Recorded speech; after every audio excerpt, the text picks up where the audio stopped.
काल दिनांक 7 डिसेंबर रोजी दुपारी 3 वाजेच्या दरम्यान जालन्यात शिवसेनेचे नेते तथा आमदार अर्जुन खोतकर यांना मंत्रिपद मिळावे म्हणून मुस्लिम कार्यकर्त्यांनी दर्ग्यावर चादरफेड केली आहे।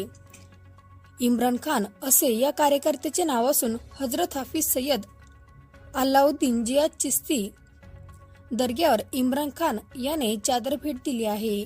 तसेच इम्रान खान याने खोतकर यांना मंत्रिपद मिळावे म्हणून सलग 3 दिवस उपवास सुद्धा केला आहे। काल त्यांनी त्यांचा उपवास सोडला आहे। यावेळी इम्रान खान व त्यांच्या सहकाऱ्यांनी देशाच्या एकते व अखंडतेसाठी दुआ केली।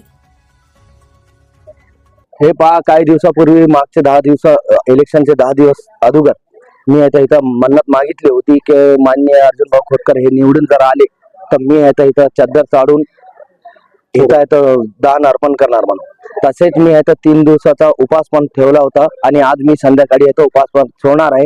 मला हे बाबाची इतकी खात्री आहे की बाबामुळे हे तर माननीय आमदार बनले साहेब, आणि तसंच साहेब आहे तर पुढच्या काही दिवसामध्ये येतं मंत्रिमंडळाची पण शपथ घेणार आहे। तसं पण त्यांच्यासाठी मी अजून एक मन्नत घेतली आणि ते जर त्यांनी आता शपथ घेतली मंत्रिपदाची तर मी इथं अजून येईन आणि आल्याच्या नंतर इथलचे जे गोरगरीब लोक आहे त्यांच्यासाठी मी इथं जेवण आणि इथं थंडीचे दिवस आहे त्याच्यात इथं स्वेटर शाल वगैरे आहे तर त्यांच्यासाठी करणार।